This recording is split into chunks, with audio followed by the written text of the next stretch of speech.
My particular interest in this is as a medical educationalist, and I'm sure that many colleagues here are heavily involved in medical education, either as teachers or as programme or module managers, maybe deans of medical schools. One of the aspects that I've tended to find in medical education is that often we don't particularly think about the critical aspects of medical education and the ethical aspects of medical education.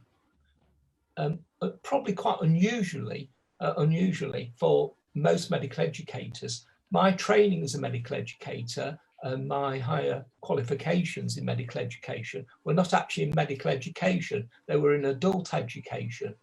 And if you go into the field of adult education, there's a lot of discussion about ethics and of how the curriculum is actually delivered. Next slide, and then the next one, please. The next one's blank, so the next one. So this is myself here, and this is Edge Hill University, where I'm proud to be working at the moment. As Neil said, this is a new medical school in the UK with a particular emphasis on primary care. And many of the issues related to the curriculum that I'm going to be talking about, we've been actively discussing at the moment because we've had to have a particular response to the COVID-19 pandemic. And a lot of the insights have helped us in the development of our new curriculum at the moment and the delivery of it. Next slide, please. So, what is a curriculum? Well, curriculum comes from a Latin term meaning the race course, really. And it's what horses go round, and it's what our medical students and junior doctors go round. So it has a content, that's what you want to deliver, but you then have to deliver that content, particularly by a range of methods, and we only know that our curriculum is working by having assessment. There's also an important aspect of supporting our students, and to deliver the curriculum, we have to consider many of the operational aspects, faculty development, staff development, and the necessary infrastructure, the resources, the library, the lecture rooms. And what all these aspects, we have to concentrate on what is the best or the right action. And that poses an ethical dilemma as far as I see as a medical educationalist. Next one, please. So who determines the curriculum? Well, all medical schools are accountable to society. And within a society, we have regulators. In the UK, it's a General Medical Council, but every country has a regulator. Sometimes it's a government body, sometimes it is not directly part of government, but is directed by the government and to give them the mandate by society to regulate the curriculum. And that is interpreted by the individual institution, who ultimately involves the teachers, whether they are module leaders, face-to-face teaching, and that influences what happens to the learner. Next one, please.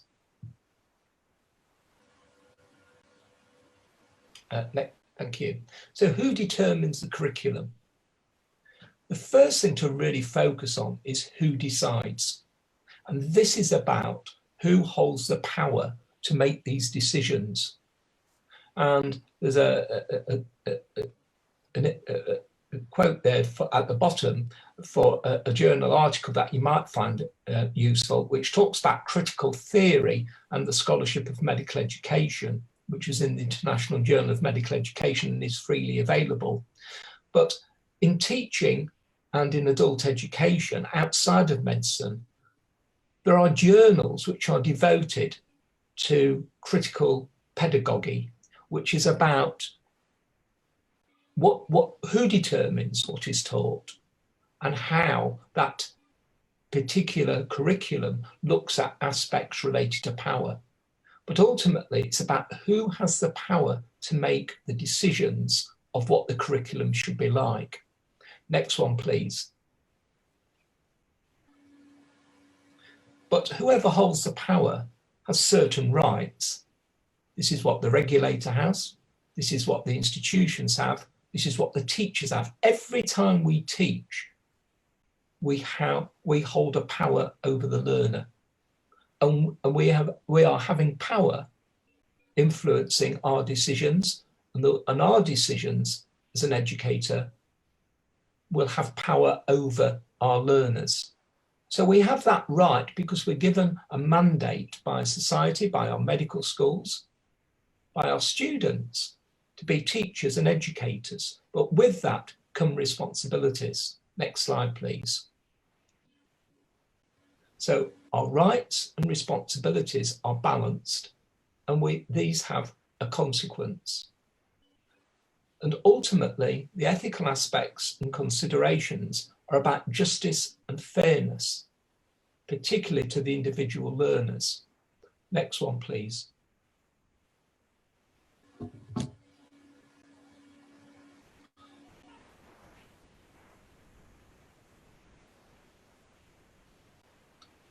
Next slide, please.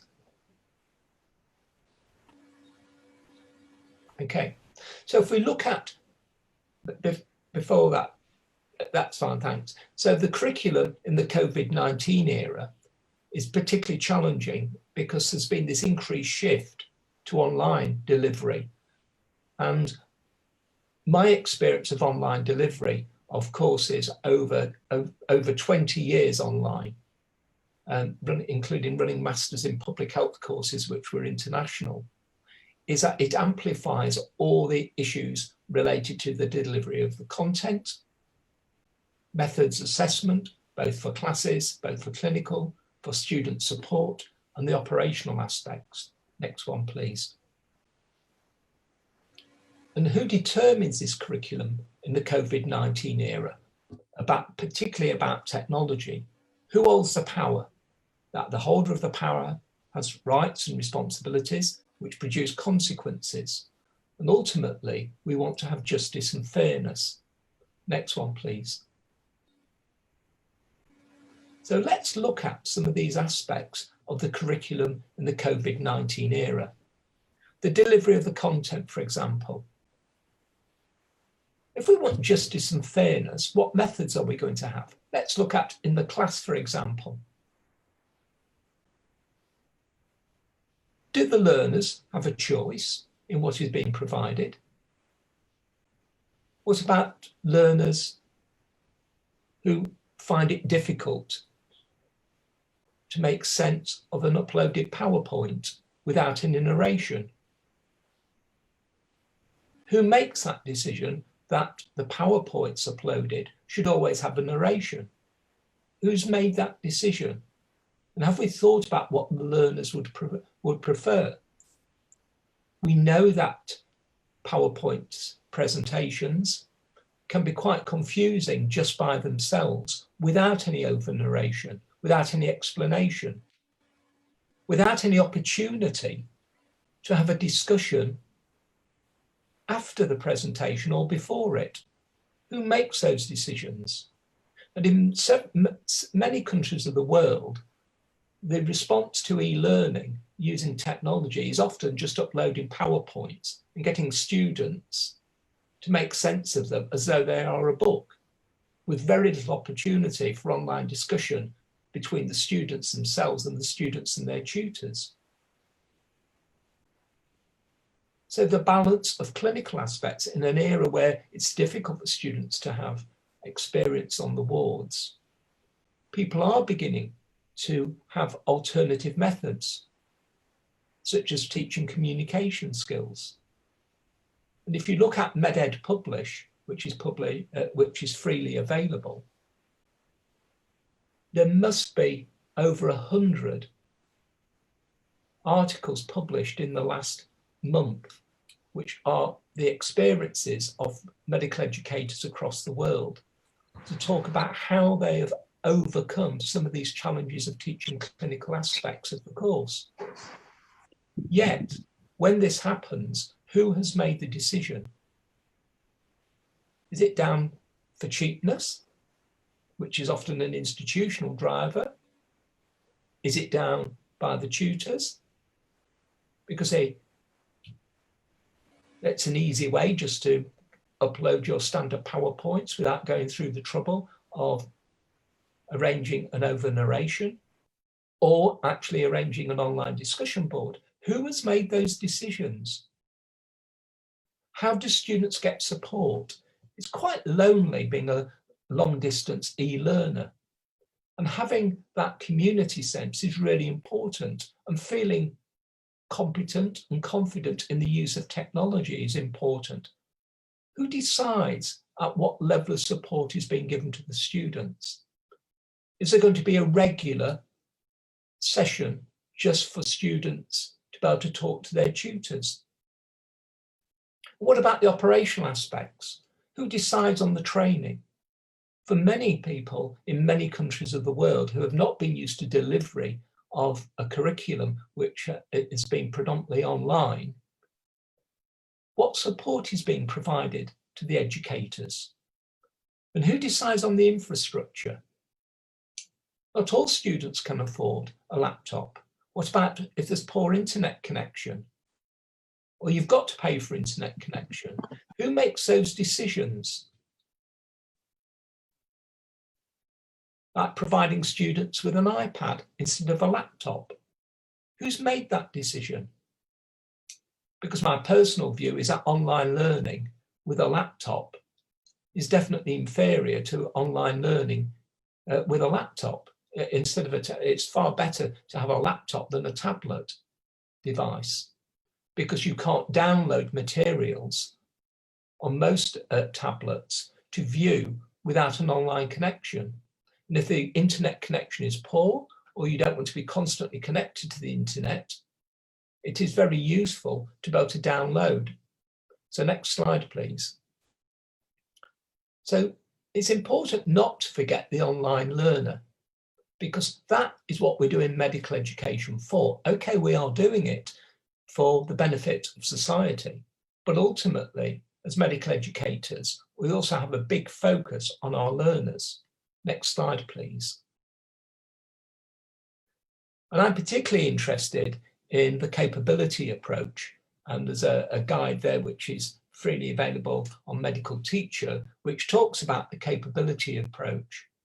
And the capability approach is about flourishing to thrive and achieve potential. It is widely used, so some of the audience may know, by the World Health Organization to inform their approach to human development and human potential. Again, this is an area which is widely discussed in adult education and in childhood education. But the only article I could ever find in medical education was the one that I actually wrote with a colleague, Carolyn Hart, which was actually related, which was a review to stimulate discussion, but it hasn't had much discussion since. So if we look at the learner, what does the learner value as being important? And okay, it can be individual. And people say, well, you know, we can't cater to all individuals and personalize it.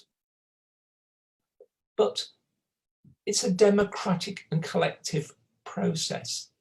And in this democratic and collective process, students talk to other students. They collaborate collectively with educators. So a shared understanding is developed so that both learners, educators at all the level, their teachers, the institutions, and the regulators begin to understand what is valuable to the learner and what the learner actually wants from their medical education. Martin Nussbaum would regard as a philosopher that these are some of the basic human rights that we all have. And this links into individual freedom, agency, and the ethical aspects of autonomy to make choices. But it's not just about making choices, it is about achieving these choices. Next slide, please. So in summary, the ethics for the curriculum in the COVID-19 era, I would ask all colleagues involved in medical education which is our audience today, to consider who holds the power. And if it's yourselves, and you're in a position where you can influence others, either learners or the teachers, okay, you do have a right, but you have to think about your responsibilities because they have consequences. And ultimately, it is about justice and fairness. And finally, it's what is the best or right action. There isn't a right, there isn't a wrong, but it's making the most appropriate action. Next slide, please. Thank you. I hope you found that this was stimulating and has provoked some ideas. John, thank you very much indeed. There's so many questions that could lead on from that. And I've just asked, I should have mentioned at the beginning, but please could people who want to pose questions to the speaker or make comments, do so in the chat box, and we'll try and pick some things out from there. I've had one or two things privately and one or two things sent to me before the meeting as well as things that might come up. I just want to raise one of those, John, and I think certainly all of us in the UK are extremely aware of well, but this came at such short notice, so unexpectedly, sending all the students away. And we're aware that some students have, as you've mentioned, much poorer access to online resources than others, and some don't even have a quiet study space at home at which they can study things. But we've been contacted from medical schools in Africa, where many of their students certainly don't have a laptop. They have very poor internet connections, and I think most of them have smartphones, but not necessarily very powerful ones. And I wonder whether you know what your local institution is doing in order to cater for students in these different circumstances. And I'm very well aware that the options that we have in the UK are not the options available in all locations. Sure. Thank you, Neil. Well, at the moment, all our medical students we know have already got access to good internet connection. We've checked upon that and do actually have laptops because we have only a small cohort of students at the moment. The university stance is that the university, because we're now coming to the end of our teaching year at the moment. So at the moment, the university has given a pledge that they will provide every student with a laptop if they require one to begin next year, to begin the next session. So they have given that commitment. It will be a loaned computer, but they have given that commitment. So at the moment, as I said, we've only got a small cohort of students, and that is not an issue, but it's an area that as soon as we decided that we would have to deliver it online, we actually, as a medical school, asked the students about their access. And we've also talked specifically about the logistics of how they are going to effectively learn in a family environment, because most of the students, the typical age of students is 19 years. And most of them will not be having their own house. They won't have the luxury like me to have a study at home, a separate room. They will be sharing their house maybe with younger siblings and maybe in relatively small accommodation. So finding space and having access to a computer is always very, very difficult. And these have to be thought through. So I guess one approach to that is to, when things loosen up a bit, allow the students in particular trouble to come back to the campus earlier than others. But again, I don't know how generally that's made possible by the regulations in different countries. There's some really interesting comments coming up on the discussion, and there are a whole mix of, well, maybe it's another session. It's a whole mix of this online learning is tremendous and we can do so much with it, and actually it's more cost effective and so on. And yet other concerns about we don't really know what the students are getting up to when they're learning in this way. And I'm anxious about that. And maybe this is partly a question about how you track their progress and performance as well. Again, John, you probably have some local experience of that, but it is something which we're very clearly seeing in the discussion here, that it's provoking lots of thought, anxiety, and actually innovative thinking too, thinking about which aspects of this do we want to keep when this crisis is over. Yeah, absolutely. I mean, I think it's about some of the interesting discussions coming through is about students taking control over their learning. I think it's the democratic process is actually working with their teachers and working with the institutions collaboratively to decide what, so that they've all got an understanding about what the challenges are and what they prefer. Do they prefer it to be delivered on tablets? Do they prefer to have lectures which are followed by an online discussion? Do they prefer to have regular support meetings with their tutors? Because that is what is absolutely crucial. And in my institution, that's what we've been looking at, getting large amounts of information from the students. There are the technical aspects of providing online delivery, which is about ensuring that students are engaging with the course. By using an institutional VLE, it's possible to very quickly identify who's logging on, how long they've been logged on for, a whole range of information like that.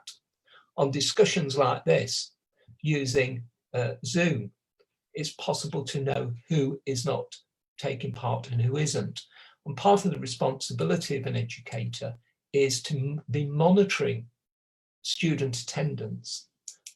I'm sure that many medical schools regard student attendance as part of their professionalism. That if they do not attend without giving an excuse, this is unprofessional behaviour. And because of that, students are warned that they are expected to participate in this work. And if they don't, it's very quickly picked up by their personal tutor. And so their personal tutor can discuss the reasons in a non-punitive way why they are not engaging with the course, because there may be other issues going on. They may have had a family member that's died of COVID, they have COVID themselves. So it is about providing a supportive service and again, tutors recognising the real difficulty that many learners have of engaging with online learning, particularly younger students who are age 19, where they are living at home and they've got a family around them. It's not, they can't disentangle this with the fact from where they are living. And getting time to actually study is important as well, because sometimes they're expected to take more part in childcare, family care, cooking, but they wouldn't if they were at university. So it's all that negotiation that needs to go on. And it's important that ourselves as medical educators understand these challenges. And this is part of our responsibility. We have a right to educate the students, but part of that right is actually our responsibilities to the student. This is about justice and fairness for these students. Yeah, there are, of course, and again, perhaps it's another session, there are some ethical aspects to monitoring our students' behaviour and insisting that they look at our resources when actually we know that out there are enormous quantities of resources provided from other institutions, and equally the issue with some people just not technically being able to connect. And I would just say that if anyone has some fantastic low bandwidth resources, please contact me and point them out to me, because there are quite a number of medical schools, and thanks for the couple of comments coming about that. That will be hugely grateful, because Zoom meetings require good bandwidth and plenty of data if you're using your mobile phone to connect. Absolutely. So do recorded videos, but things in writing and with lowish quality images don't. So we're going to, now that we've worked out what we're going to do immediately for the majority of students, a real challenge is going to be to work out how we're going to be inclusive to the rest. Sure. There've been some great comments about the other aspects of your talk. I've focused on the kind of injustice to the individual students. Huge task for teachers, of course. We're putting enormous stress on a number of teachers, and some of our clinical teachers, of course, are already enormously stressed by the whole COVID concept, and that's not something we've touched on at all.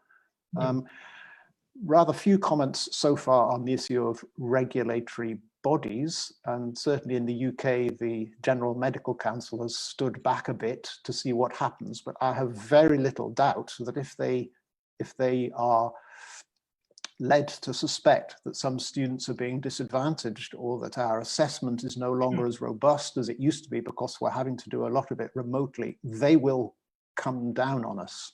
And that's, I'm sure, a great concern to everybody after we've developed with the immediate crisis. I just wanted to raise something, John, that's come up that Helen Cameron, who's going to be, I hope, chairing one of these sessions later, has been particularly bothering about in her medical school. And this is that as we move into an era of distanced, protected university practice and also clinical practice, how are we going to get our students to do the things which you have to do?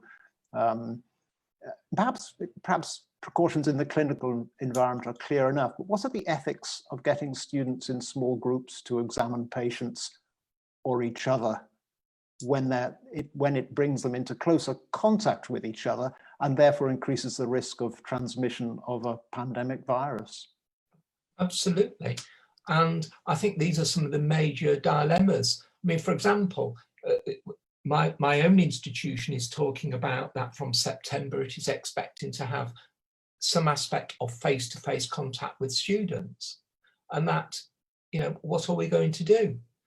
They talk about social distancing, but okay, the students might sit 2 meters apart, but what happens if the students are shielding family members? Or the students are at risk themselves, so the students cannot come in. What about staff? They're not 19-year-olds. Many of the staff are going to be at an increased risk. What about students in the UK? There's concern about students from Black and Asian minority ethnic groups having increased mortality if they catch COVID. What are we going to do then? Because many students do have that particular background and many staff. There's all the ethics related to exposing students onto clinical wards. There's a risk to the students, but there's a risk that they can bring COVID home to their families. For example, in the UK, the government has relaxed the restrictions on children going back to school. Already one school has completely closed because in a class, at the moment, there were 2 children with COVID, developed COVID in the class. So the whole school has closed. All the parents and all the teachers and all the children have been put under 2 weeks lockdown. So there's a huge issue to be thinking about what we should do. There might be the drive from the institution and the regulatory body, but equally so, we have that responsibility to be thinking about. And these need to be thought through. And that's what ethics is about. Have we got justice and fairness? What about our learners? What about our staff? I know I focus on the learners, but an institution has a real responsibility about the staff as well, because it's looking at the health and welfare of its staff as an employer. So these are major aspects to be concentrating on. Thanks, John. No easy answers. No easy answers. I'm sure we're all going to be struggling through these questions. It's worth saying that I think in the UK, I think medical students and probably other healthcare students are going to be declared key workers, who therefore are allowed to do these things. But the other question of what is ethical to permit them to do, I can say that I think a general approach in the UK is going to be, if you were in the clinical environment before and your education requires you to be into the clinical environment, you should be doing that. And you should be sharing whatever precautions the practitioners in that area are taking. Now, that is a challenge, because if that includes distancing, which it always does, that means you have fewer students at any one time, and then you've got questions of capacity and so on. But it does make it clearer that that experience must happen. Helen I'll just read out Helen's comment. Actually, it was a question that's been bothering them a lot at Aston Medical School. As you say, I'm really concerned about justifying the close contact that's required for clinical skills teaching. So this separate from the clinical environment, where there is not an immediate patient need. So it's the kind of learning. You know, in theory, the best thing to do is to learn how to examine each other, model patients, dummies in a clinical skills lab or out of the clinical environment, and then go and practice it. How long can we postpone or thin down that type of exposure is a really interesting challenge. We do need to move on, and I'm just going to comment that one thing that I'm seeing a lot in the chat is questions about how we assess students. How do we make sure they're learning, particularly in the clinical environment? How do we reliably do online assessments? And I think this is something which we should come back to in a future session on its own, because it's such an important question. One part of it is the ethics, but the other part of it is the practicalities of how we do this fairly in a way which is defensible to the external world and to our own satisfaction as well.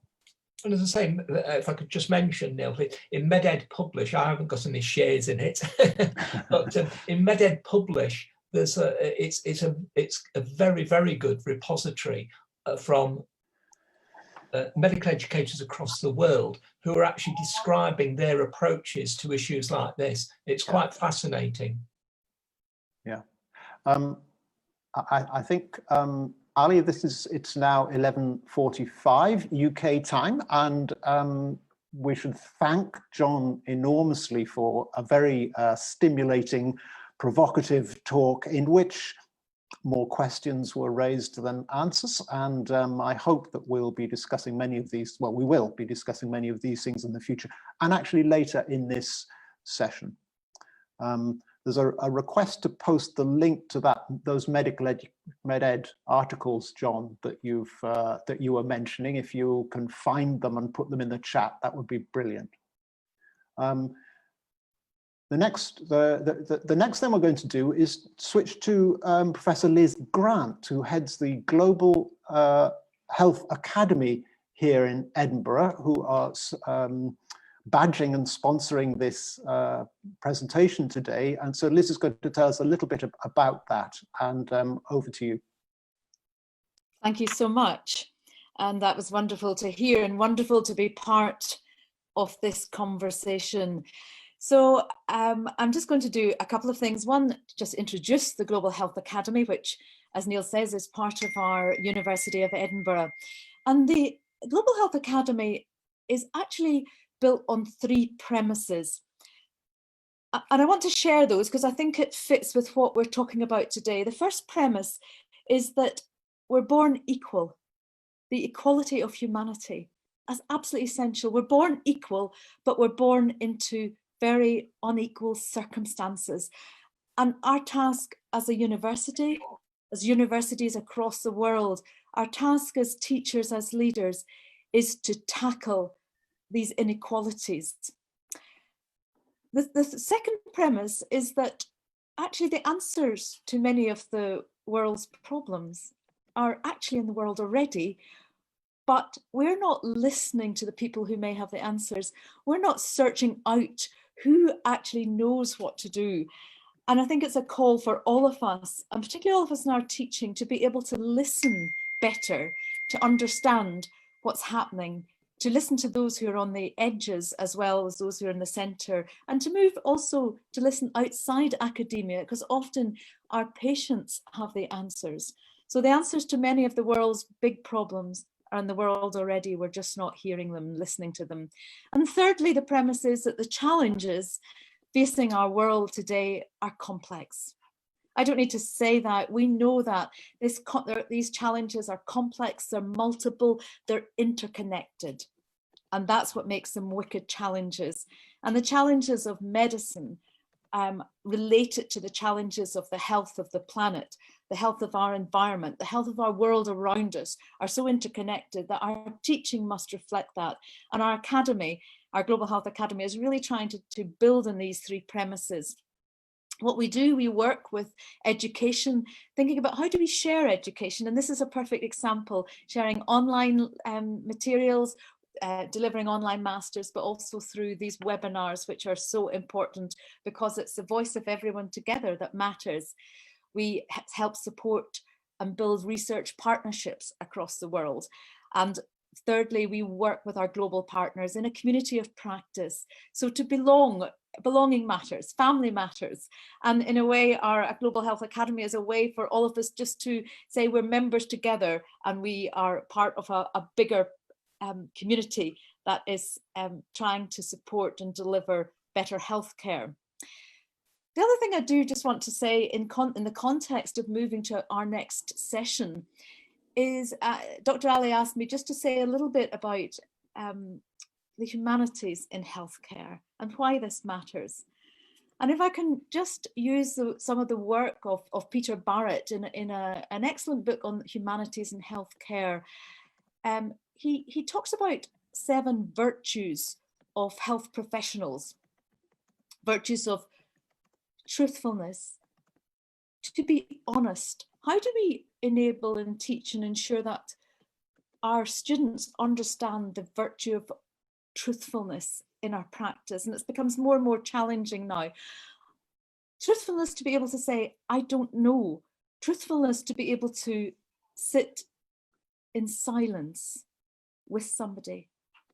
Truthfulness to break bad news in the right space, in the right place, understanding the context, understanding the pain that lies behind.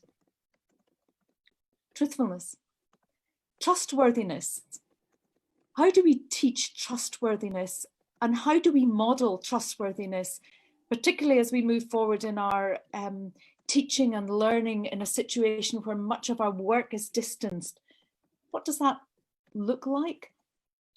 Because being reliable, being safe, being efficient, ensuring our students understand that is so essential, particularly in a world where there's a lot of distrust and fear at the minute, where we're in a situation where people are scared, where there's much xenophobia. A third virtue, insightfulness. That rare combination of the evidence and the knowledge, coupled alongside the intelligence, but also coupled with instinct and imagination. What does that look like? That leap of faith, enabling our students to realize that part of what they have to bring alongside the evidence is intuition, is insightfulness, is being able to deal and work with uncertainty. And then respect, not domination. This is about respect. This is about enabling our students, ourselves and our practice to understand the graciousness of the relationship that is the medical relationship. A proper distance, and yet a distance that's respectful, that's caring. Because in all situations, the doctor, we think of the doctor as the host and the guest. The doctor is the guest and not the host. The patient is the host. So thinking about that bigger connection and way of being respectful. Also understanding our vulnerability. That's a virtue, to understand vulnerability, to recognize that, to be open enough to allow others to see our suffering, to be able to see others suffering.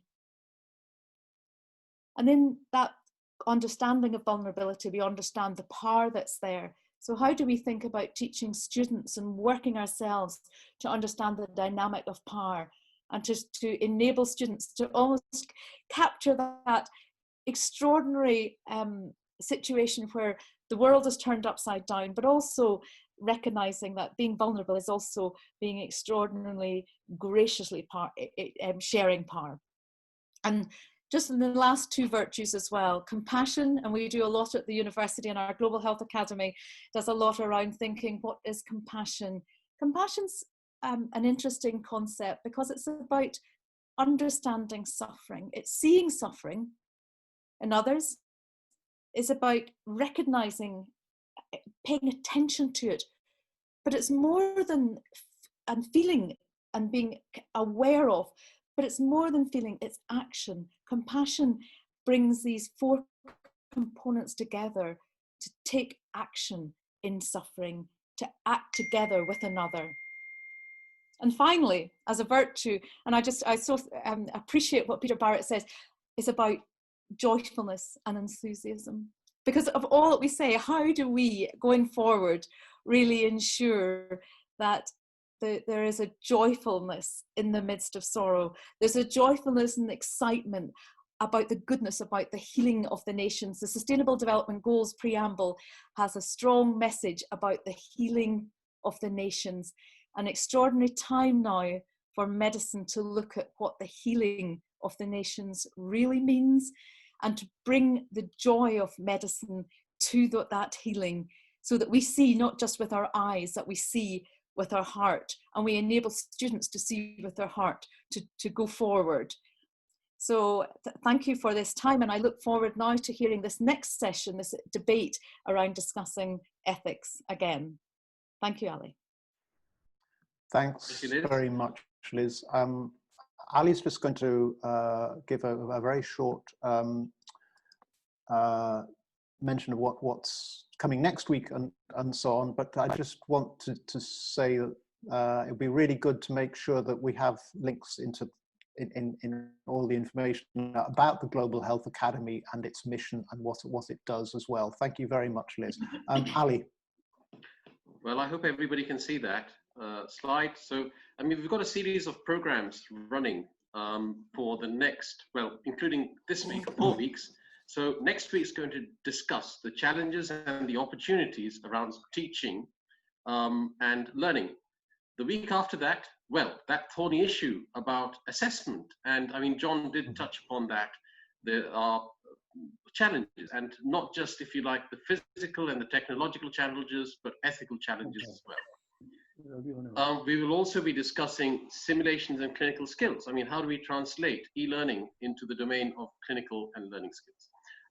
I have sent a survey monkey, and I'd really appreciate if you could take a little bit of time and fill in the survey monkey. And towards the end of the session, I will also be sending you a link where you can mark your attendance and you will get your certificates automatically. Thank you very much, Neil. Thanks, Ali. So we should move on, and it's really good to see that, because a number of the topics that have come up in the chat already this morning are going to be covered in some of those sessions later. But to move on to the last session, so as we mentioned at the outset, we're having two talks here taking slightly different perspectives on the place for ethics in the curriculum. And I'll just mention a little bit about both speakers, but again, I would invite them to say a few words at the beginning of their talk, just to put in a bit more perspective than I can remotely about their interest in this topic. So first we've got Professor Shabi Zaidi, who is originally an ENT consultant who trained in Karachi in Pakistan and rose to be head of departments and head of medical education, I think, in not only his own institution, but others in Pakistan. Then started to travel internationally, has had spent time in the UK, and in fact is back in the UK and speaking us today from London, which is lovely in the sun and probably a few degrees warmer than the sun we have here in Scotland, but lovely to speak to you. In amongst all this, he's got particularly interested in medical ethics, and of the many things he's written, I just want to highlight his book, Ethics in Medicine, 2014. So he comes with a deep background of understanding of what's going on. He's going to be followed by Dr. Yadola Zarazadeh, who is an associate professor of medical education in Iran at Kurdistan University of Medical Sciences. Physiotherapist by background, but many, many years and activity in medical education, including a PhD from the University of Newcastle here in the UK. And he's written extensively on various aspects of that, including particularly relevant, I'm just going to flag one of them, in 2017, a course on health management in crises. So that sounds particularly relevant. First, Shabi, over to you. Morning. It's almost getting to afternoon. So good morning, good afternoon, good evening to you from London, sunny London, beautiful London. It's absolutely perfect weather here. And thank you, Neil. Thank you, John. Thank you, Liz. Thank you, Ellie. A wonderful start of the series of webinars that we'll be holding. Yes, you're right. I'm an otolaryngologist. I trained in Edinburgh, and I did my fellowship from Edinburgh way back, long before many of the people in the audience may have been born. So I'm mighty ancient, antiquated steam engine, you might call me. So what I'll do is, could I have my first slide, please? I'll go through the slides and then we'll discuss the topics and then do the critique on various aspects. So I'm representing the alsadiq Virtual University, which is a new university that's in the process of formation. Next slide, please. This is the campus that's coming up in Lahore on 44 acres of land. And we just started digging and laid the foundation only a couple of weeks ago. The virtual university is based, its office in Princeton, New Jersey. So it's a global academy, global university combination that we're trying to work out to reach out to people through online services and e-learning. I'll start with the very basic definitions first, because my background is ENT, and till the age of mighty old, I was a professor. Until then, I had no idea at all about medical ethics, and I'm talking about 1983, 84, when I received an invitation from Iran to go and talk about certain issues related to autonomy. I had no idea, I never read a book, nobody taught us. Medical ethics was totally a new subject, nobody. So I started reading, and then I got hold of a few of my friends, 3 or 4 who were more, can you go back? Don't move yet. I think if you can go back to slides, I'll tell you when to move, please hold on. So until 1985, then we started writing books, and I wrote 3 books on ethics in combination with certain authors and myself on occasion. So I started learning. Now, I'll start with the basic things. Now, ethics by itself, morality is as old as Adam, because the forbidden fruit that he ate, that started the whole debate of good versus evil. It's mighty ancient. But generally speaking, just to give flavor to the concept, to the topic, let me just say that morality and ethics are almost interchangeable, but there is a difference between them. Morality is more like guiding principles, values, beliefs. It's more like a higher moral ground, you say, the morality takes in this debate. Ethics is actualization of these values and practical applications through either normative principles or applied ethics like bioethics, which is a combination of medical ethics with technology that's coming up, and metaethics, which is more like metaphysics. It is more supernatural. You talk about things like spirit and soul, the timing of entry of soul and things. So we're not going to details that, but I'm just introducing the subjects. Next slide, please. Now, Western theories are based on these 3 fundamental things. The oldest is virtue ethics, and I'll talk about it in a moment. That's my favorite, and Liz has mentioned that too. I'm so glad for that. Deontology was introduced by Kant. It is based on the principles of duty, reasoning. Means and ends should both be good. That is the objective. Utilitarianism is also called consequentialism. It was devised or introduced by Bentham and Mills. It means that you maximize the benefits, and sometimes the means that you're using may not be good, but if the outcome is good, then you can justify it. And we saw that in Italy during the COVID era. Virtue ethics is character building. That's the fundamental. Started from the times of Plato, then it went to disrepute, then it was revived by Alistair MacIntyre, and now Pellegrino and Thomas Mann, many other philosophers are building up. And this is the current state of affairs. The virtue ethics is the most popular form or principle of ethics currently in vogue. Next, please. Now, I'm using this not to educate people, because you're all learned people, I'm only a humble student, but I want to use this triangle, or you might call the bars that you see you see on Miller's pyramid: knowledge, skills, and attitude. We all know that this is a combination of triangle. On one side is knowledge, the other side is skills, and the foundation is attitude. Now, attitude is something which is lacking, because we received, when we requested people to come up with these topics for webinars, Ali Mehdi and myself and Shore from Iran, we got 50 odd topics, and there were only 3 of them related to morality and ethics and attitude. So that was surprised, because knowledge is overloaded. So this triangle is really topsy-turvy, because you have lots of knowledge, lots of skills, but no attitude. Nobody's talking about it. So I thought we'll start with attitude. We'll talk about ethics and morality. Next, please. This is a fundamental thing that everybody knows, and I use that in my discussion about how to apply ethics, how to teach students using this very old-fashioned, very time-honored, ageless pyramid that you remember, you understand, you apply, you analyze, you evaluate, and then you create something. The ultimate objective is that you want to learn a subject to be able to apply it. Knowledge without skills is meaningless. I'll talk about that in a moment. So Bloom's taxonomy can be very easily used for teaching of ethics in a curriculum. Next, please.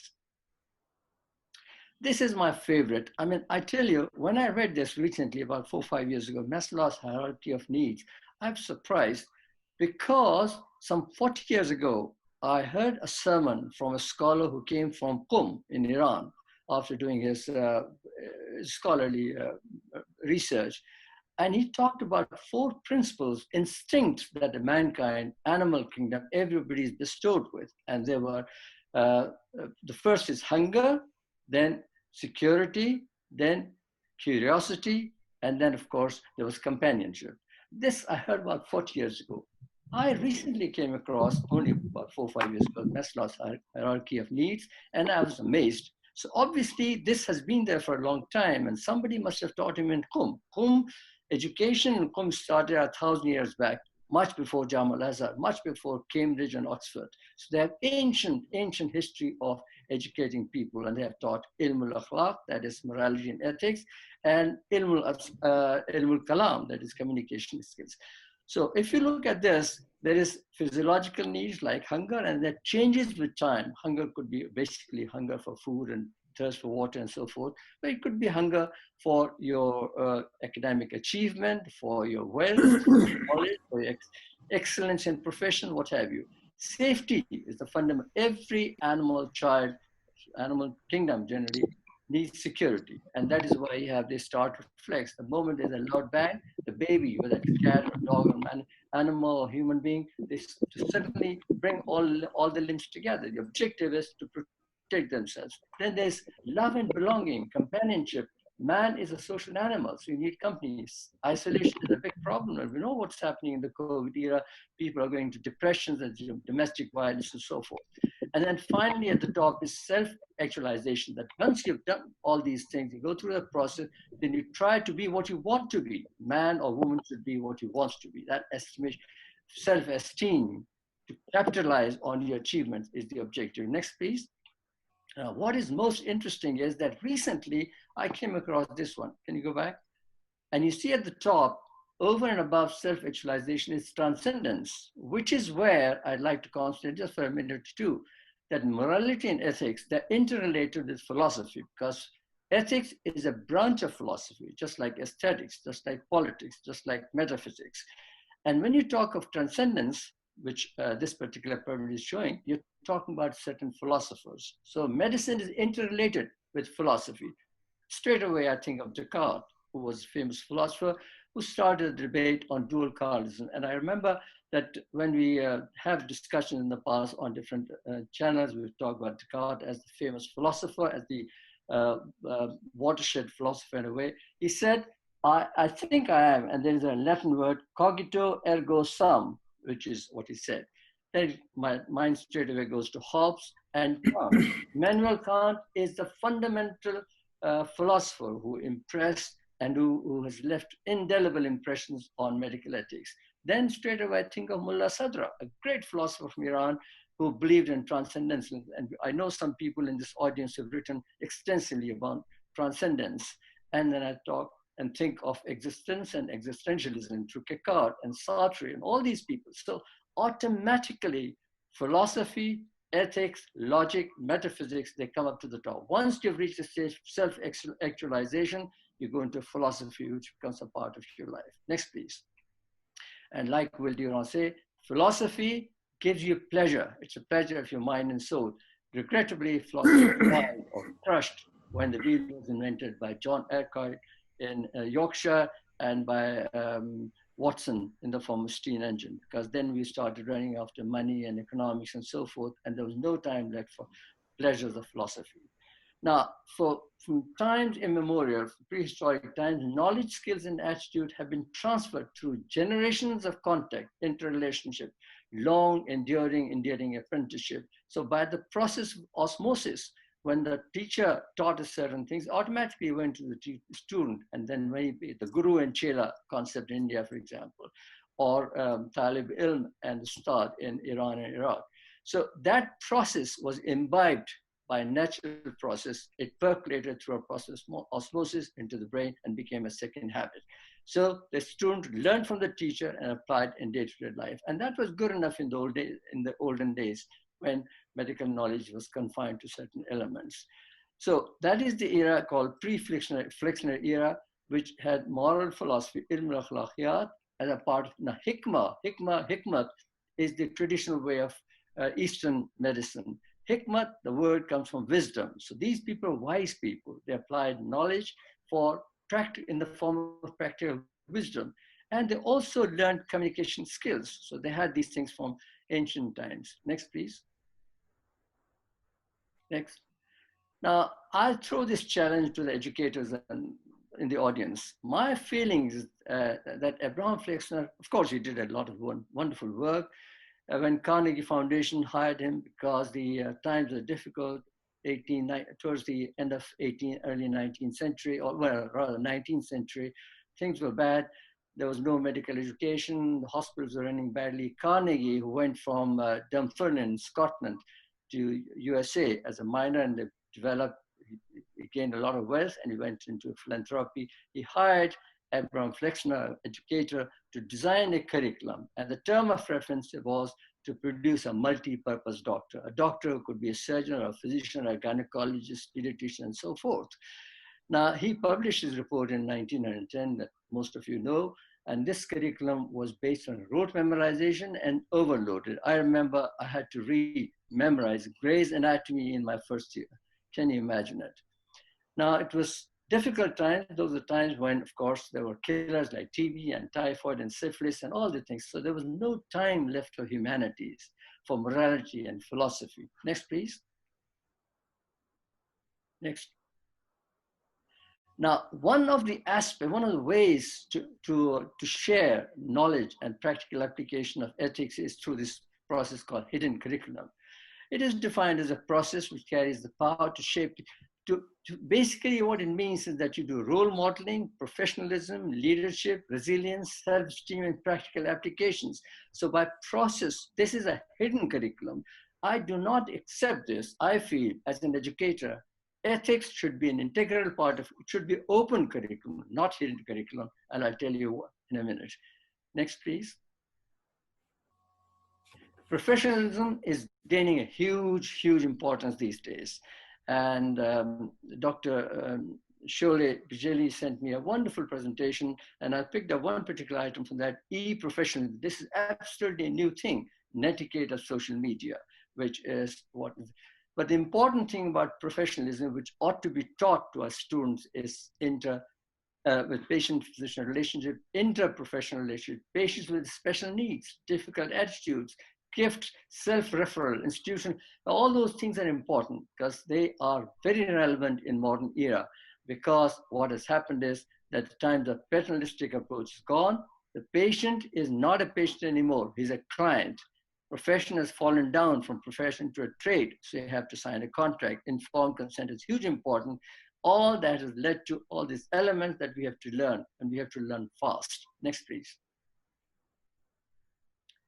Now, this is a model that is being practiced in some medical schools, not universally, but some.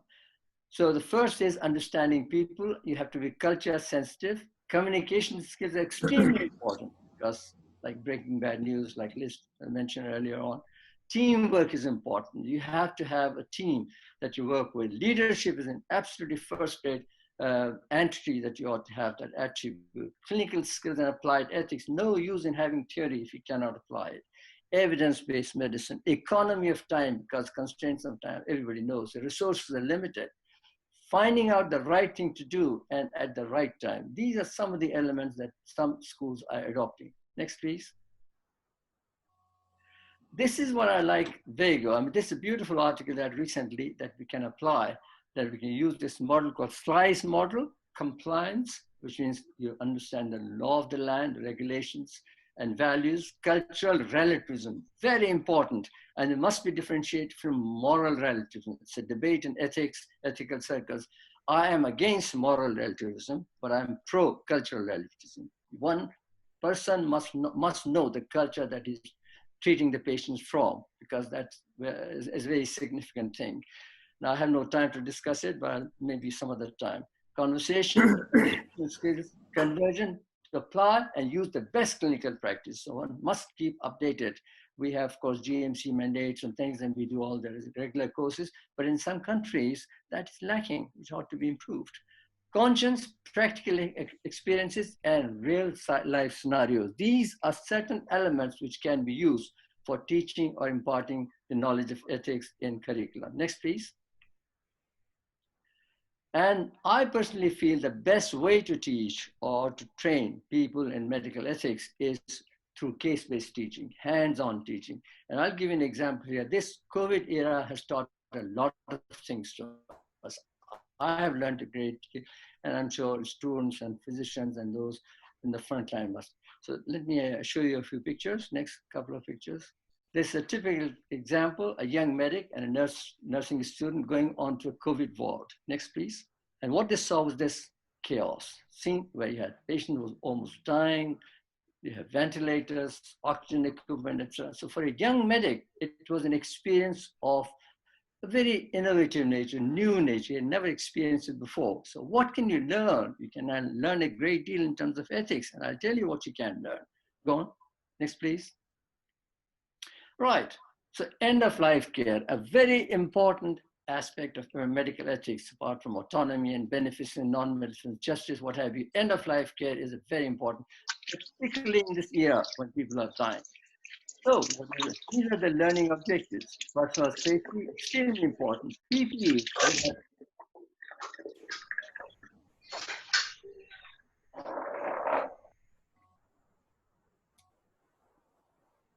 Okay.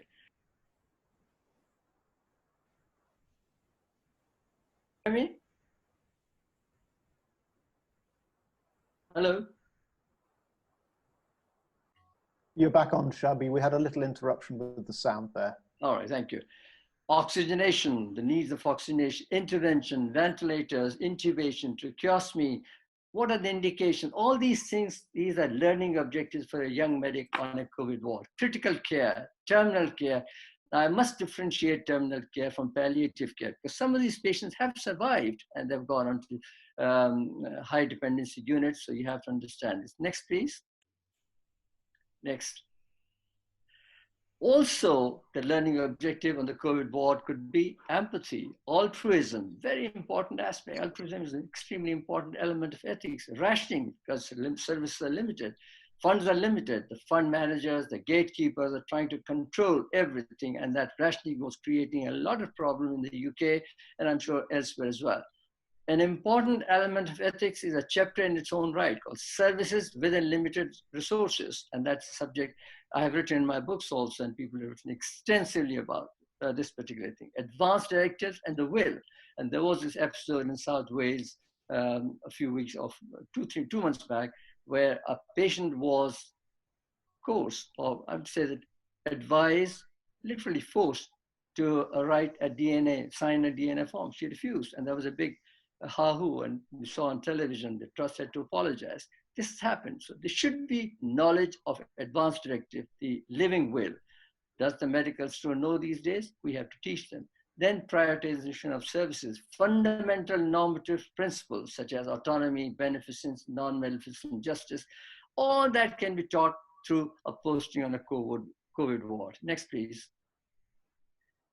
And then you can also, very important subject is breaking a bad news that Liz mentioned to you, an important subject, and one has to know, take with empathy and understanding and bereavement, all those factors can be taught. DNR, spiritual care, extremely important subject during the terminal stages. Human dignity, and dignity has been compromised, we've seen on the wards, and elsewhere, particularly in the care homes. And ethics of care by itself is a subject in its own right. Now, these all of these subjects can be incorporated in the curriculum. Next, please. Then they're learning, there are different dilemmas: when to put a patient on a life support system, when not to put, because of services like there was example in Italy, where, or in other countries as well, where the elderly with comorbidities, they were not allowed to go on, they were not put on life support system, younger people with a better chance of survival. Therapeutic nihilism, futility of care, how long can you continue the treatment? Is there a time we should stop playing God? That kind of thing. Human experimentation, drug trials, drugs are being tried at the moment without any approval from the authorities. Ethics of vaccine by itself, people are against vaccination, and there's a whole campaign going on against vaccines. So what is the reason behind it? Is it politicized? Is there any reason for it? And then, of course, you have distribution of resources, etc. Next, please. Shabi, we're running quite short on time. I'm almost done. Next, please. Thank you. Next, please. We'll just go to a couple of next. Go on. So it can also be sought as a subject, as a didactic, and also integrated into the curriculum. Next, just maybe 2-3 slides, and I'll finish. Go on. Now, this is my 16-year-old grandson sent me this. They're teaching ethics in schools here in the UK, and I hope the other countries will do that too. An example where the question is asked that euthanasia, about when the doctor can assisted suicide. Next, please. And you can teach ethics through the conventional formula of Bloom's taxonomy. Next, please. So, being so important an element in my life, Dr. Baqi Larijani, myself, and many other people who started writing, compiling an encyclopedia of Islamic medical ethics. They were taking secular concepts and everything. 110 chapters are being compiled, and it's in the process. Next, please. Virtue ethics is the most important. We saw virtue ethics during this particular COVID era. Courage, compassion, furnaces, which is practical, wisdom, and justice. All these elements that need to be discussed. I have no time, but virtue ethics is of prime importance. Next, please. And we saw courageous physicians coming out from it. And what it leads to is eudaimonia, ultimate pleasure. It is not joy, it is not happiness. It's called itminan al-qalb, contentment of heart. And the best quote I can give is from Quran, from Al-Fajr. The Surah Al-Fajr ends with the words with itminan al-qalb. And there are various things that I will skip because of lack of time. Next, please. Final, next. Triangle of ethics. Next, please. This is the triangle of ethics. Knowledge, too much knowledge, you become a nerd. Too many skills, you become a technician. So you have to balance them out. Next, please. Last 2 slides. What is important? That combination of knowledge and skills must be balanced on the fulcrum of conscience. If knowledge and skills are combined together and conscience is not there, you may end up as somebody who destroys mankind. But if conscience determines the factors, then skills and knowledge can both be used for the welfare of mankind. Final, I think the final slide is coming. Conscience determines all the factors. Next, please. I just want to give you the take-home message. Never mind that. Next, please. This is the take-home message. Humanities should form an integral part of medical curriculum. Ethics should be taught right across the professional years and beyond. It should be embedded in the curriculum, and medicine must be humanized. Alsadiq University's motto, mission statement is to humanize medicine. Thank you so much. Shabby, thank you very much indeed for a very stimulating presentation. I'm always fascinated by the way that the Flexner report is, well, the improvement in quality of medical education is attributed to it, but then you've come across with some of the negatives of it too. It's particularly interesting that essentially what they were taking was the British model and writing it for America, but for some reason, some people call it the Edinburgh model. I think that's because America was British colony, wasn't it? And also, of course. But ruled the world those days. Yeah, but it is very odd that they left ethics out of it, because it was definitely a strand. And William Osler, for instance, who was one of the leading physicians in the US at that time, was a huge proponent, very widely respected. But I should just say we're going to overrun a little, everybody. Please stay if you can. We do have extra time if you can stay. There's a link in the chat to where you can go to get a certificate to show that you were here. And I'm going to hand over now, before we go into questions, to Dr. Yadola Zarazada, who is going to respond to Professor Zaidi.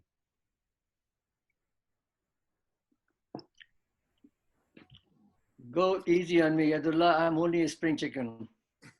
Hello, Professor Shabby. Very, very wonderful presentation. You touched up on all I have read about ethics and medical education. Thank you very much. I learned a lot. Just a few questions. First of all, about osmosis. You know that osmosis needs time. And in this era, we don't have time, especially in clinical settings. The teachers don't have time even to answer their phones or to answer a question to the students. So I know that's a very important issue, and that's an important way of conveying things, but the time is the thing, the issue that we have here. This is the first I wanted to just comment. The next one is about teaching ethics. You rightly said best embedded in a clinically integrated curriculum.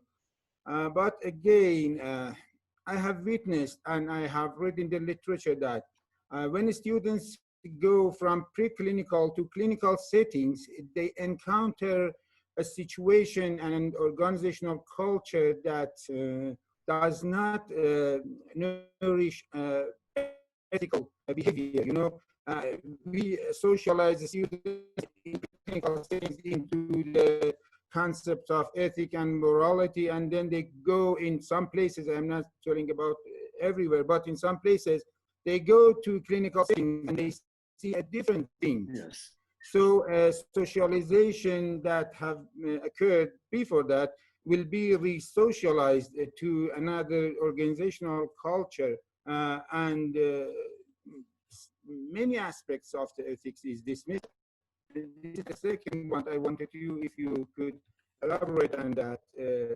And another thing is about student admission and faculty admission. I don't think everyone is inclined in towards ethics and morality in the same way. So what about student admission at the beginning and faculty admission and faculty development? This is the other things that I wanted to, if you and other respected presenters talk about. Thank you. Right. So can I respond, Yadullah? I think the question of osmosis, as I mentioned, because that was the process that existed before. Now, absolutely right, there is no time. So what is the alternative? The alternative is that we use social media, we use all these interactive webinars and seminars. See, ethics has changed over the years. In olden days, when the approach was paternalistic, the doctor knew it all. No more, no doctor knows everything. So we have to modify, and the modus operandi has to cope with the latest developments. Thank goodness that we're living in wonderful times where we have e-technology. E-learning has become the norm. It is not future, it is present. And through that process, we can have interactive webinars, continued chats, discussions through moral dilemmas with students, or interactive between ourselves, teachers, etc. That's one. Second thing, the question of embedding into curriculum, it is simple. It is simple. I mean, you don't have to do any efforts, make any efforts. Just develop a case. For example, a young man walks in or a young woman walks in with a lump in front of the neck. The blood pressure is there, etc., etc. Now, you want to start with the basic things like how to greet a patient, how to welcome, how to introduce, even the fundamental things. Then you talk about clinical scenarios and you go on to other aspects. So you can expand. It has to be horizontal layers, one on top of the other. So you can teach ethics horizontally as well as vertically. It is that simple. It is not a problem. The third thing you mentioned about student admission. Now, I'd like to say here that since 1972, when I first joined as a faculty in Dow Medical College, I was young. And in one particular session in the Academic Council, I asked the principal, who was my teacher, that why is it that we're teaching zoology and botany to our students when they come to medicine? I went through the same process. Why not humanities? I mean, how does it matter to a doctor whether a cockroach breeds this way or the other? And I was thrown out of that meeting because I was a young Turk. Later on, about 10 years later or 15 years later, I raised this question against the highest possible authority in Pakistan, Academic Council, that why don't you change this? We don't need zoology. Well, you need it maybe, but some people do it, but you need humanities, you need philosophy, literature, poetry, art. Medicine is not science, it's art. Only one aspect is science. So that did not happen. And that is the problem, that is, even today, things are happening. If I had the authority, I would change the whole system. In many parts of Iran, and in students just only enter the exams for medicine by their just some scores that they have achieved, and they're not even filtered for their moral conduct, or those aspects that is important. Thank you very much about that. Thank you. Thank you. No more questions, Professor. Thank you very much. Did you have some slides that you wanted to show?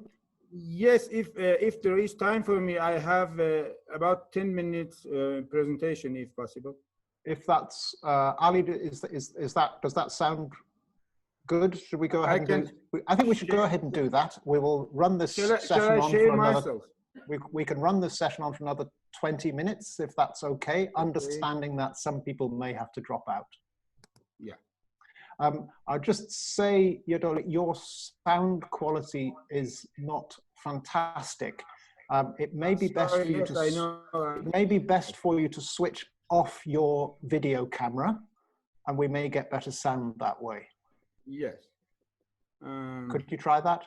Let me see. I can. Alternatively, I can do the slides if you want. Video, yeah. Is it better now? I hope it's better now. It seems better. Yeah. Shall I start? Yes.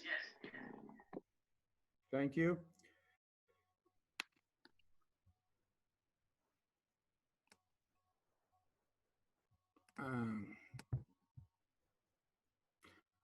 Just with me a few minutes. Yeah. Ali, do you have ethics, medical education, and the pressure of COVID-19? This is the topic that I wanted to speak about. Of the topics I wanted to say was covered by other presenters.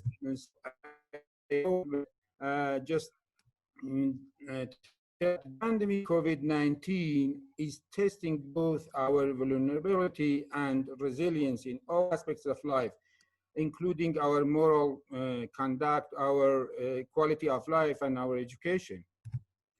So the results of the test has not been declared yet, and the society are hoping to pass the test, and we are working hard to pass the test very well, and let's pray for that.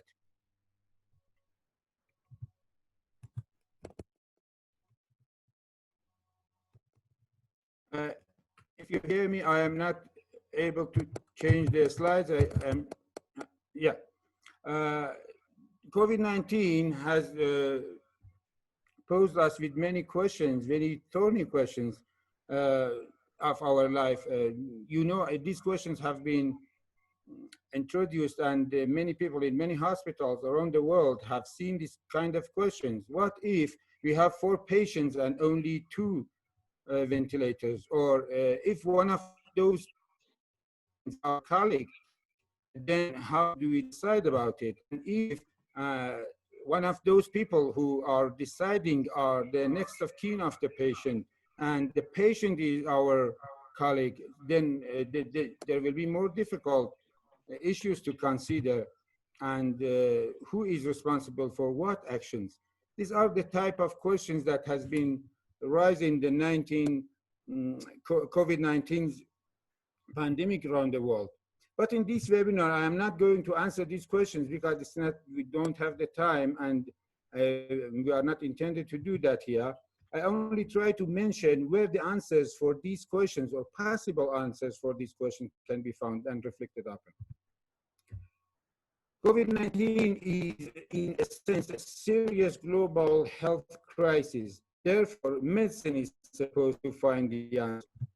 But what's medicine is promising for, and has been in history, but medicine is hoped to find the answers and the way out of this crisis.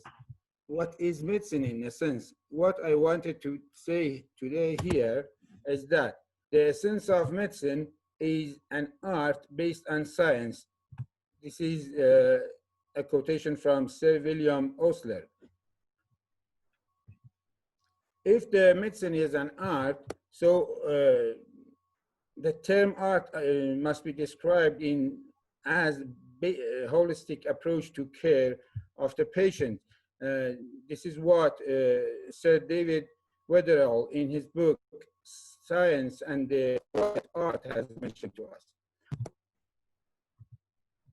A holistic approach requires knowledge from a wide range of disciplines, and all disciplines, as you mentioned in your presentation, Professor Shabi, can help us to gain knowledge. Physical and biological sciences, social sciences, and humanities.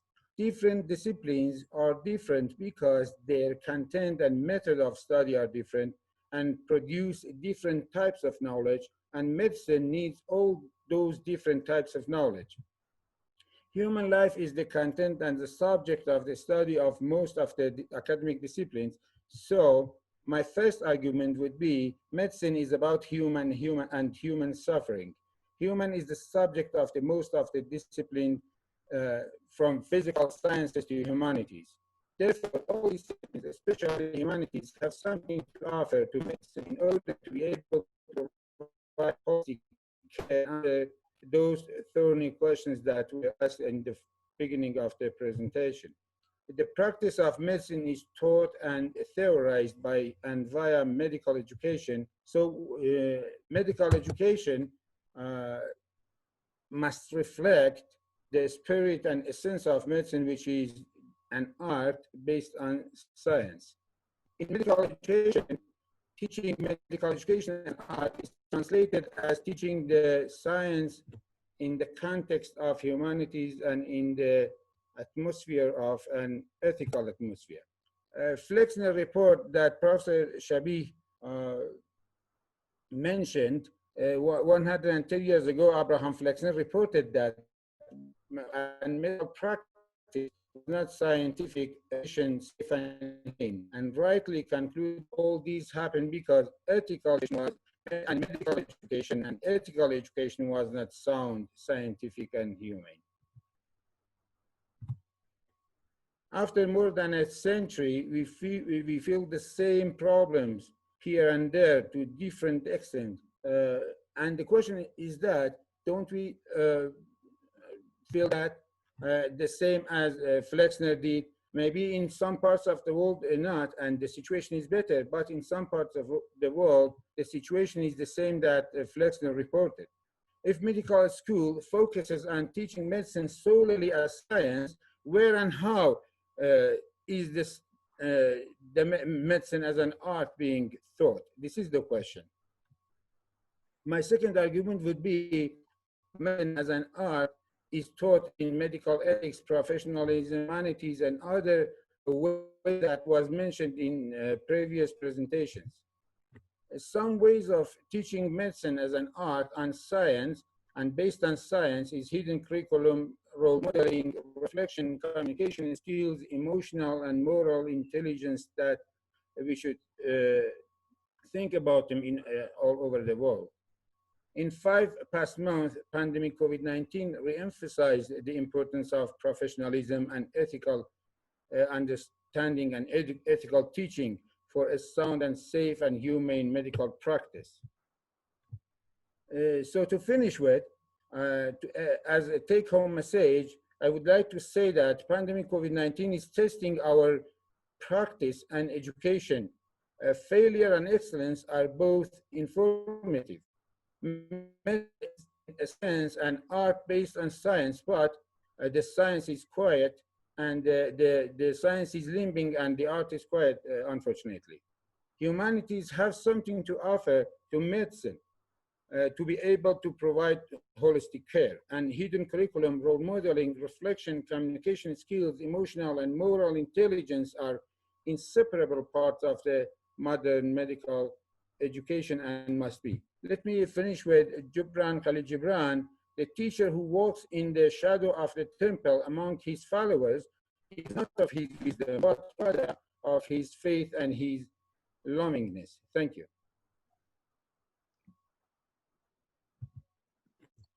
Yeah, And this is Sanandaj, and I hope after this we can have a conference and we'll see you here. Thank you very much. Excellent. Yadola, thank you very much for that. Your audio patchily was not very good, but fortunately, almost all of your words were on your slides. So I hope people were able to follow that clearly.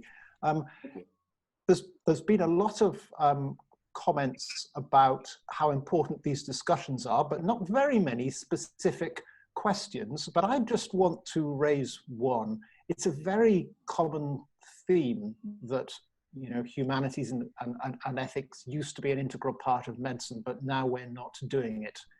I wonder how true that is, because it seems that people have been saying it for certainly over 100 years and probably 200. But I do wonder whether the current way that we've moved medical education has made it more difficult. So one of the things that you flagged actually very importantly as steering people's views of ethics was role modeling and mentorship and seeing what other people do, how other people handle situations. We've moved to a medical model in many countries where you rotate very rapidly between all of the subspecialties that didn't exist 30 or 40 years ago, which reduces the time you have to see things in practice, to really start to learn how one physician or surgeon works. I'd like to ask Shabi and Yadola how much you think that might be impacting on what we're seeing. Yadola, you want to go first? You go first, sir. Dr. Yadola, could you please end your slide share? Yeah. All right, I'll go first. Yes, no doubt the old-fashioned way of prolonged contact with a teacher, that definitely was highly stimulating. You need a role model in your life. I mean, education is either formal or informal. Formal education is at the university, schools, etc., and we learn from teachers, and we have role models that try to follow. Informal education, it starts at a very early stage in life, literally at your mother's knee, and goes on throughout your life. You develop the role models as you go along. So you learn from mentors, from your colleagues, from seniors and peers. That process goes on. Undoubtedly, medical education and overall training in different countries, and definitely in UK, has suffered because of these reports that came up. I do not want to mention those that you people are more familiar than I am, which have cut down the association, the relationship, the companionship between a teacher or a certain consultant and his junior. So that definitely impacts, because by the time he's beginning to absorb whatever good things about the teacher are, he moves on to. So I think that has definitely created a lot of problem. What the answer would be, the answer in my view would be that one has to inculcate virtue ethics, character building. Do not make ethics only duty bound. Let the doctors not be just a deontologist that because you're a duty, you must do it. No, it should be a character. To be a good Samaritan is a good thing, but to do it regularly out of habit is better. So virtue ethics is the answer. One has to inculcate the character, good things, and that can come from education, from mentorship, associations, and various other phenomena. Social media is a wonderful way. I mean, you talk to people that you like to discuss with, and they'll teach you. I'll leave it to Yadullah to speak more. Thank you very much. I add that every institution must work on a model for introducing the present role models and past role models. In a session, I asked 25 residents that if they knew, for example, William Osler or Iranian Hakims or other people, and most of them didn't know them. This is why I'm saying that role modeling is important, but present role models in the institution and those who are living now must be presented to the students. This is one bit. And another part is that past role models are also to be introduced to the students, their life, their biography, and so students can learn and work with, because character matters, and they should know about the character of the role models in the world. Thank you.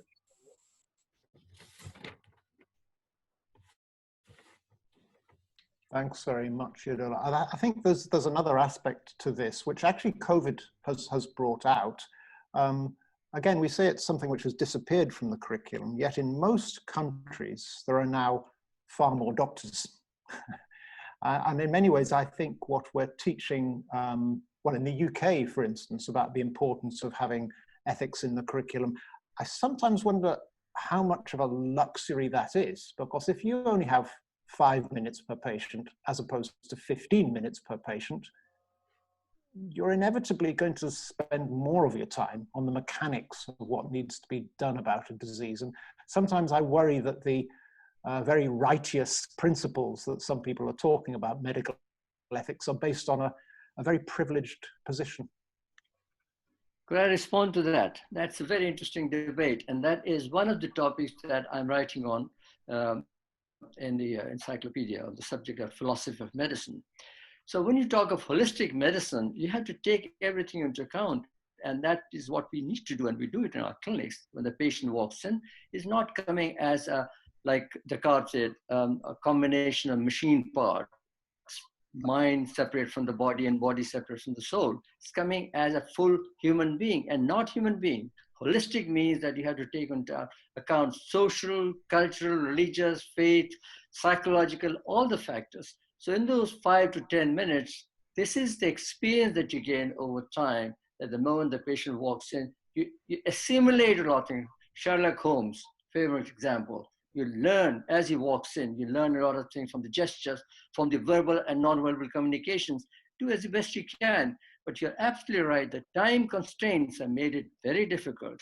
Still, I would say that instead of using the human model as iatrometric, as some people call it, or biometric, one should take human being as socialist, as a part of social culture, the entire thing in combination of values, beliefs, habits, habitats, mental state, then only you can treat a patient properly. Thank you. Thank you very much, Shabi. I don't want these sessions to get a reputation for running way over time, so I think we should draw the discussion to a close, but I'd just like to highlight a theme that's coming through the comments, which are really fascinating, actually. And one is, I think there's this question about how much should ethics be formally taught, and how much should you learn in practice? And I think there's a belief that there is, the theme coming through is that there is certainly a need to introduce some formal teaching, probably starting early on, but there's a very strong impression that a lot of it needs to be integrated later. So I think actually I responded to one comment by saying we need to make sure that when we have case discussions, the ethical aspects are included. And of course, that means the people discussing them have to be well informed about it, and they have to be good. If they're good role models, they'll be introducing it naturally.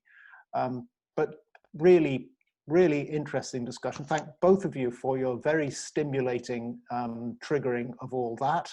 I'm going to hand over now to Ali just to close down and say what next. I'd just like to thank the speakers enormously and the attendees. Neil, allow me to respond just one brief second, but sure. What to say, just one thing. You see, the problem is that educational system needs to be reformed. What they've done in the US is a perfect example. They've started 4 years of liberal arts before the student goes to medical school. And during those liberal 4 years of arts, they go to the process of humanities, etc., etc. In the UK and the rest of the world, we still have into science or high levels, etc. And straight away they jump into medicine. So that element has to be integrated. And you're absolutely right. You can teach in the form of case-based discussion or PBL or group discussion or simply one-to-one discussion during the debates that you have. So lots of ways of teaching, but ethics must be given importance in the curriculum. Thank you so much. I think many people would question whether the US is really a role model in how humane its doctors are, but that may be a product of their politics and healthcare system as much as their education. I don't want to go there. That's a different debate. Let's not go there. Thank you very much, everybody. And Ali, back to you. I think before we close, Neil, it would be fit to thank everybody for attending this session, but we should probably go around the panel very quickly. I mean, John has been very patiently listening into the conversations. John, would you want to actually say anything further about these topics and give a little bit of your perspective? Yes, thank you very much, Ali. I've just posted it on the chat about Schwartz rounds. I'm a huge fan of Schwartz rounds, which are opportunities for group reflection on managing a difficult case. And I think it's a fantastic opportunity to get multiple perspectives from across the multidisciplinary team with doctors and students together. So actually, we begin to talk about the real humanity of what we are doing day to day in practice as doctors. And okay, I don't do any clinical work at the moment, but you know, we need to have that aspect of talking. And unfortunately, it's what we privilege in medical school. It's what we tend to write exams about. And it's what we privilege, most importantly, in schools. They're a huge influence, this culture of having to pass tests and being able to measure everything. And maybe it's one of the flip sides of the competence-based medical education movement, which is, you know, how do you express a competence in being aware of the humanity of being a doctor? It's very difficult to measure it. And it's much easier to measure the more, inverted commas, clinical attributes. And I think, as people have highlighted, we need, as educators, to show our humanity about the way we manage patients, that we find it difficult, we grapple with all these ethical problems. I was once asked to write a log of 50 consecutive ethical dilemmas that I came across in general practice. And I started, and I actually completed my log by the end of morning surgery. It is phenomenal. You know, when you think about it, your telephone going in between a patient, whilst a patient's consulting, a screen message appears on your computer. In your consulting room in England, photographs. Well, you know, is it right to have photographs of your smiling family when somebody comes in who is actually coming in for infertility treatment? There's all these things. A drug company pen, a free pen from a drug company that you're writing with, signing the prescription. There are huge ethical things to be thinking about, and we need to be talking to our students about this. And we haven't got time, but just 1 second, just saying the prompt. I wonder if there could be an ethical problem here. And just leave it at that. At least it prompts somebody. We haven't got time to teach, but awareness raising questions, which are just little prompts. How come? Are you sure about that? Why is that? And I would recommend that all colleagues begin to take this responsibility, that we have a responsibility to our next generation of doctors, And in one day, we're going to be looked after by them as well. And it's exactly the same as looking after patients. We need to have the same degree of humanity, look at and supporting our medical students as we do our patients. If we did that, we would have a fantastic health system. Fantastic. Thank you very much, John. In fact, it probably brings home the fact that every doctor is a teacher in the same sort of tradition, whether it is a teacher and a pupil, a guru or a shishya in the Indian tradition, or as Professor Zaidi referred to, a talib, a student, and the master. So thank you very much. Liz, do you have any final comments? Just to echo that, every doctor a teacher, but each of us has to be able to give. So I'd like to finish with a word of poetry from an Irish poet, and it's, may all that is unforgiven in you, in us, be released. May your fears yield our deepest tranquilities. May all that is unlived in us blossom into a future graced with love. I think if we action that, then we action ethics. Thank you very much, Liz. I think, there have been lots of people. We've had over 200 people attending this session. I would also like to know if people have had any difficulties in logging in, because we had over 400 registrations yesterday. There's that aspect. But I'd like to invite people very briefly, if they would like to say something, they're very welcome to come on camera just now, and then we will pick them out. Because we really do appreciate your input. Each one of us has something to contribute. Right, we've got a professor of ENT surgery in Dundee, Professor Hassan, and I will unmute you in a minute. That Mushir Hussain. That's Professor Mushir Hussain, Professor of ENT surgery in Dundee, UK. Please, Professor Mushir Hussain, welcome. Thank you very much. Hello, Mushir. Good to see you. Good to see you, sir. Would you like to say anything? Does anybody like to say anything? Please come on the camera and raise their hand. No, well, it does not look like we have, if you like, people wanting to come in, but I'd like to present very quickly the results of the Survey Monkey on the topics that we discussed. Coming up here. Can everybody see that? No. Yes. No, you can't. Okay.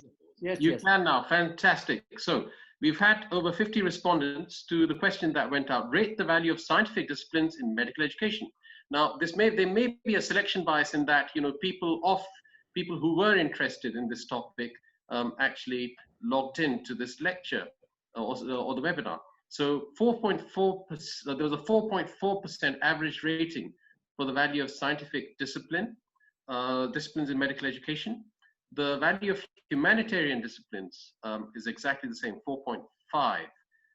And if you look at the number of people who rated it as 5, there were 60% of you who rated scientific disciplines as 5, and 58% of you who rated the value of humanitarian disciplines at 5.